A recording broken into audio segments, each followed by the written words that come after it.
On the Gary Bisbee Show, here are practical lessons from today's healthcare insiders. We'll uncover stories about their challenges, paths to success, and the skills that they've developed, as together we'll explore how the healthcare economy is transforming. Greg Carpenter is the Distinguished Harold T. Martin Professor of Marketing at the Kellogg School of Northwestern University. Aside from his hobby of politics and running political campaigns, Greg has been a professor his whole career. He's widely recognized as an exceptional marketing strategist, and he's been an advisor to names as diverse as Coca-Cola, Target, the Federal Reserve Board, the Government of Mexico, and Harley Davidson. Greg discusses how marketing strategy has evolved over the years, from total reliance on building what the consumer wants to consumers needing to reflect the culture of the organization. This frequently involves innovation and leaders doing what has never been done before. Greg reflects on why healthcare fits this model. We asked Greg about personalization in healthcare. Greg is currently conducting research with 5 large health systems where he and his team are interviewing the leaders, frontline caregivers, and patients. Early findings show that each of these 3 groups define success much differently. Greg reviews how to work through this fragmented organizational culture. Our conversation wraps up with a fascinating discussion about personalization and the differences between Starbucks and healthcare providers. Greg, we're pleased to have you at this microphone. Thanks for being here. Oh, thanks, Jerry. It's nice to have a chance to chat with you again. It is. Well, let's dig into your background a bit. What came first, your interest in marketing or a faculty position? Actually, I was more interested as an undergrad. I thought about getting a PhD in something else. I was in economics and math undergrad, so I thought about getting a PhD in economics. It was a particularly terrible time for academic jobs. So I went off and got an M.B.A. thinking that would be an interesting career. And when I got to business school, I had not had any exposure to marketing, but I took a marketing class and I thought it was much more interesting than the finance I had planned to study. So I stuck with it and ended up with a PhD in marketing. Good for you. Well, if you weren't a professor, what would you be, Greg? So the only other job I've actually had other than being a professor, I've been a professor all my adult life, Gary, is in politics. So I helped people run political campaigns. So politics is my favorite hobby. I love reading about it. And I worked on Capitol Hill for 2 summers when I was in college. So I'd do something in politics. I think it's a fascinating game. So how have you seen the evolution of the M.B.A. student over the time that you've been faculty member? Let me start off by saying how they're similar first and then the biggest change. So the biggest similarity is the profile looks very similar today than it did 30 years ago. Their average age is around 28. They've all gone to wonderful undergraduate colleges. We tend to have a few more engineers than liberal arts and art historians, let's say. So that's pretty much the same. I think what's different is both their expectations and the kinds of jobs they think about having. When I started, there was a very traditional career path. You left, I taught at Columbia. You left Columbia and you went to Wall Street, or you went to GE, or you went to one of the big, or IBM, and you started on a pretty traditional career. Now the career path they expect to pursue is very different, much more entrepreneurial, much more varied, much less straight and narrow. So so they're preparing themselves to be a much more versatile set of skills than they were 30 years ago. Is there as much appetite now for a 2-year in-person program as there used to be? I think the answer is yes and no, more segment. The answer is yes and no. Among people who are interested in going to McKinsey and Wall Street, the answer is absolutely yes. If you're interested in going to technology, the answer is much more mixed. Some people, technology is one of our biggest hires. People who recruit our students at Kellogg. So Apple and Amazon are huge recruiters. But at the same time, people in Silicon Valley and elsewhere can succeed without an MBA. It used to be if you wanted to be at McKinsey or Goldman Sachs, you needed the MBA to achieve a certain level. You don't need that in Silicon Valley.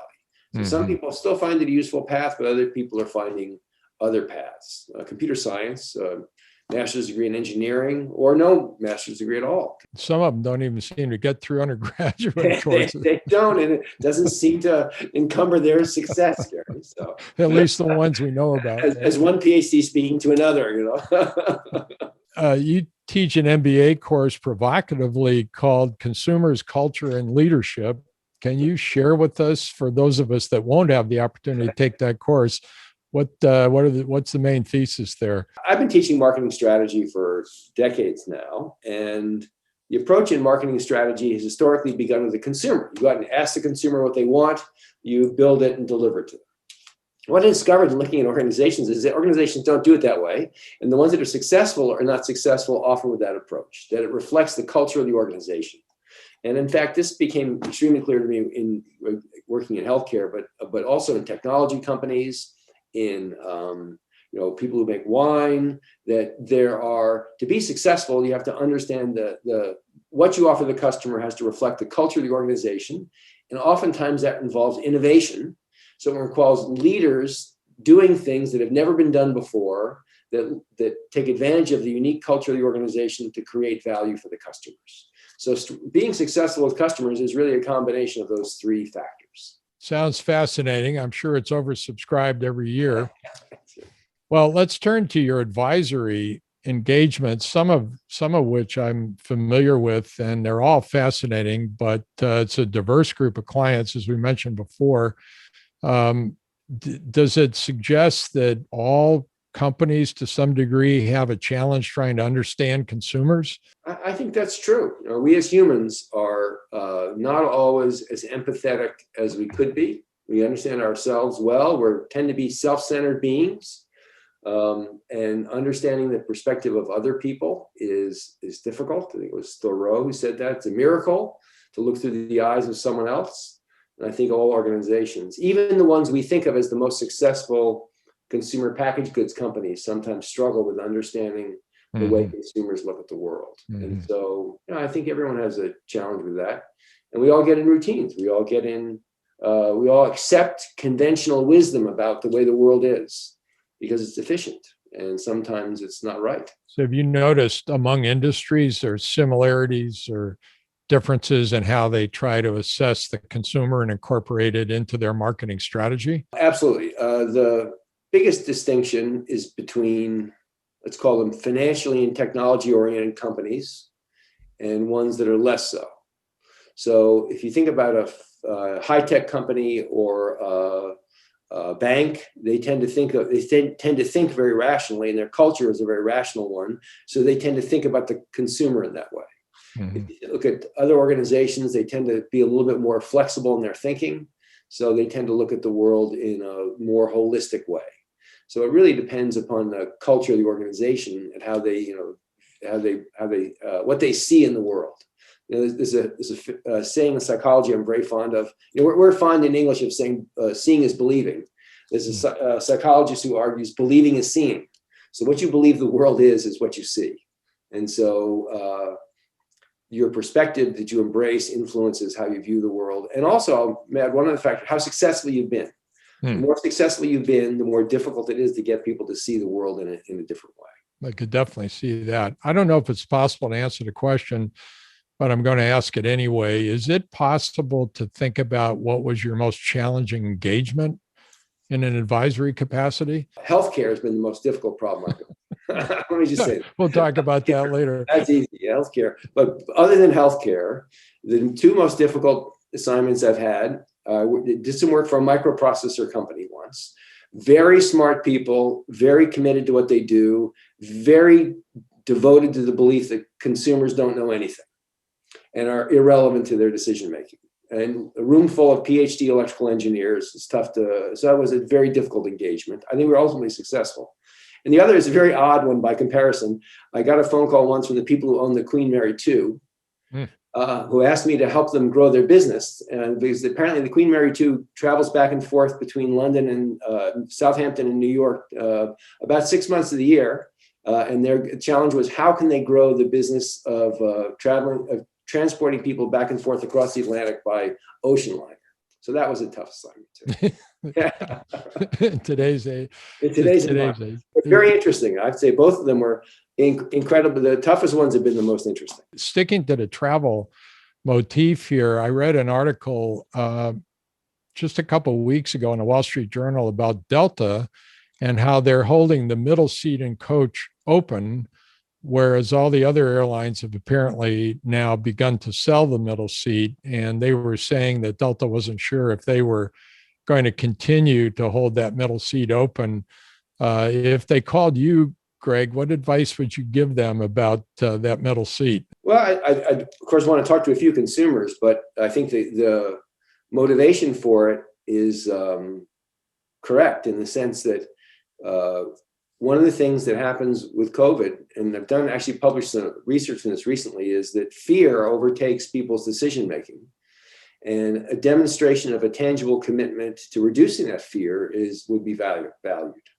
Now, how that's going to change as the fear level changes is hard to know, but I think it's a commitment on the part of a devotion of resources on the part of the organization to demonstrate that they're, as I said, devoted to reducing the fear of passengers who travel with them. In that sense, it makes a lot of sense from a consumer perspective. Well, let's turn to healthcare. You mentioned healthcare, and of course, we were joking a bit before. If it was 20 or 25 years ago, healthcare probably wouldn't have been all that interested in anything about the consumer, but they're coming around. Where did your interest in healthcare come, Greg? Again, I'm going to answer the question two ways here. My exposure to healthcare began at an early age. I may have mentioned to you, I come from a family of physicians. My grandfather was a surgeon. My father was a neuroanatomist. My brother's a surgeon. So I grew up around the table listening to all kinds of things about healthcare, but decided to do business instead, and worked on this problem about how organizations become more successful with consumers. And that led to an engagement with the HMA. I met you, in fact, at a GE event. Yep. We're talking to people from GE Healthcare. Yep. And led to this reintroduction in some sense from you on how some of those same issues were operating healthcare. So it went from looking at how corporations transform themselves to be more effective with consumers to beginning to think about healthcare. It's been about 10 years now. Well, you actually led very successfully a consumer collaborative that for the Academy that was very well received. And I know you've conducted a study. What are your early findings from that study, Greg? Just to put it in some context, the study was to look at the state of customer orientation, or this idea of being customer focused in the context of healthcare. And we have 5 healthcare systems that allowed us to interview both the leadership in the organization, the people who deliver the care, the physicians, nurses, and staff, as well as patients. And I'll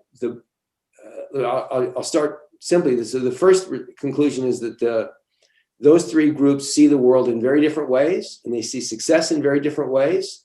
And part of the challenge in aligning healthcare and being consumer focused is that there are even different definitions of what success is from the leadership perspective, from the physician perspective, and from the patient perspective.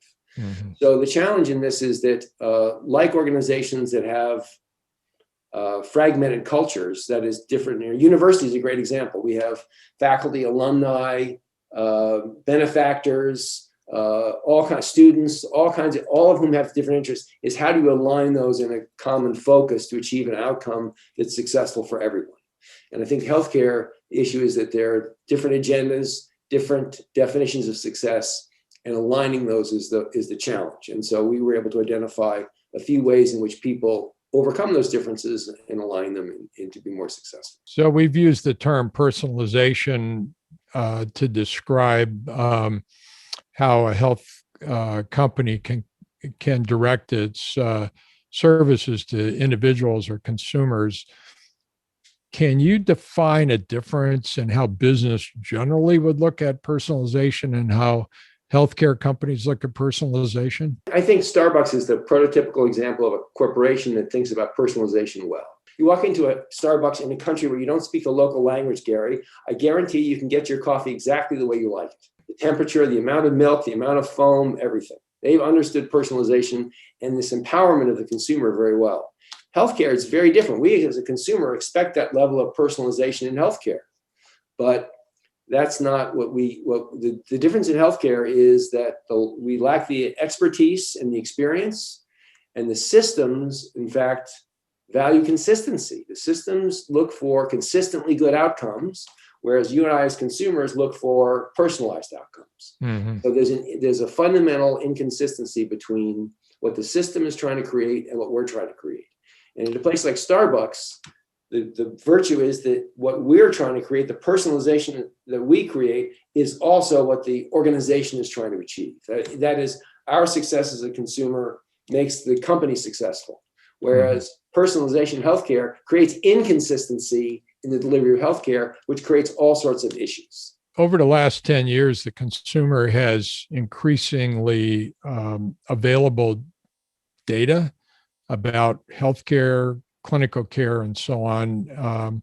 And whether it's on your iPhone, your computer, and that's just accelerating almost exponentially. What do you think that's going to mean? A more educated consumer with more personal data, maybe that alignment or lack of alignment you're talking about might begin to kind of realign itself. What is your thought about that, Greg? The first thing they'll do is empower the consumer a little bit more, not in the ways we think about, because the data is always not very meaningful. I mean, I have a PhD, but I don't understand my blood work when my physician sends it to me. Right. But what it does empower me to do is to have access when I want and how I want. And so part of the challenge in healthcare is consumers try to get some sort of influence in any way they can. And so gaining access to the information when they want it and how they can access it is very important.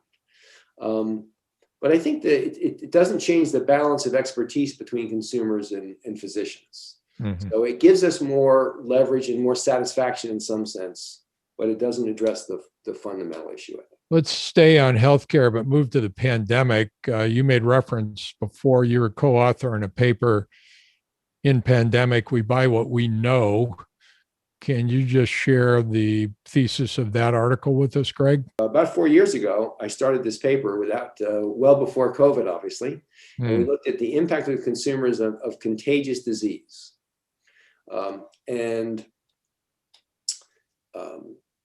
Believe it or not, there was not a lot of research done on how contagious disease affects consumer behavior. The only evidence seemed to be that people bought less. Well, if you observe the pandemic, what you discovered is that the store shelves were empty. And so people were buying more. So what we looked at was really the impact of fear on people's decisions. And what we found was that fear and disgust is the other way psychologists describe it, together make us especially averse to anything that's unfamiliar. So normally you probably heard me say, Gary, humans are programmed to avoid things that are unfamiliar, fruits, right, but when the pandemic comes along, when we're fearful, this gets turned into overdrive. And so we, for example, studied people's purchases of all crazy things, Oreo cookies. And we looked at the presence of flu in people's community, the amount they searched for it, and the sale of traditional Oreo cookies versus Oreo cookies with different fillings, like green tea fillings.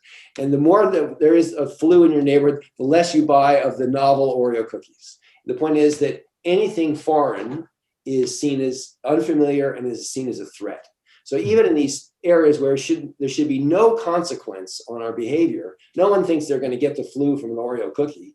But we nevertheless take every conceivable action to try to reduce the threat. Will we see longstanding change in marketing strategies kind of across the board, not just in healthcare, due to the pandemic, or will this just go away and we'll forget it and move on? So I think the two biggest changes are going to be, one is that organizations have recognized in the pandemic that let me rephrase it this way. Some organizations have thrived in the pandemic. What they've discovered is they've thrived by focusing on what they do best. So McDonald's stock has zoomed up through the pandemic. And what they do, they limited their menu. They limited their menu because they had to restrict the amount of people who could work in the kitchen. And what they discovered is by focusing on their best sellers, they've done incredibly well. So focus, I think, will stay with us afterward. Second thing is this idea that we can be innovative, right? We can meet over Zoom. We can have a meeting. We don't. And by the way, in Zoom, there's no hierarchy. Everyone's in a box. So suddenly, organizational hierarchy becomes less important, and we can do things much more quickly. And I think from the consumer perspective, we expect things to be done quickly and efficiently, and I think that's gonna remain. The telemedicine. Why do I have to go to see my doctor? Why can't I just, zoom in and send a photograph of this thing on my arm that I'm uncomfortable about? So right. I think those things, there'll be a lasting change in terms of focus, in terms of innovation, and also in terms of the role of the consumer in terms of what they expect. This has been a terrific interview, Greg. Let me ask another question, if I could, about leadership. And that is, do you think that the pandemic is going to cause boards of directors to kind of reevaluate the characteristics of a top CEO, let's say, in terms of the next generation CEOs? So will the pandemic have an effect on the skill level of CEOs, healthcare and non-healthcare alike? So it goes back to the question, almost the first question you asked, Gary, about the M.B.A. students. We were training them for predictable careers. And I think the CEOs that are going to be successful in the future are not only the CEOs who are good at the highly structured, complicated problems like you see if you're a CFO, but they're also going to be have to be good at the highly unstructured, complex, and unfamiliar problems. I think that's the big difference. 30 years ago, the CEOs were, if you're the CEO of General Motors, you were a finance person, most likely, and that was a very, very familiar problem, just very difficult. Today, the problems are not just difficult, but they're novel and they're completely much more complex than the other ones. So I think you're going to be looking at people who are better with these unstructured, complicated problems that are the ones who are going to be more successful. Maybe even more demand for the M.B.A. degree, Greg. I hope so, Gary. I hope so. We're working on it. Greg, thank you very much. This has been, as expected, absolutely terrific interview. Much appreciated. Thank you very much, Gary. Pleasure to talk to you.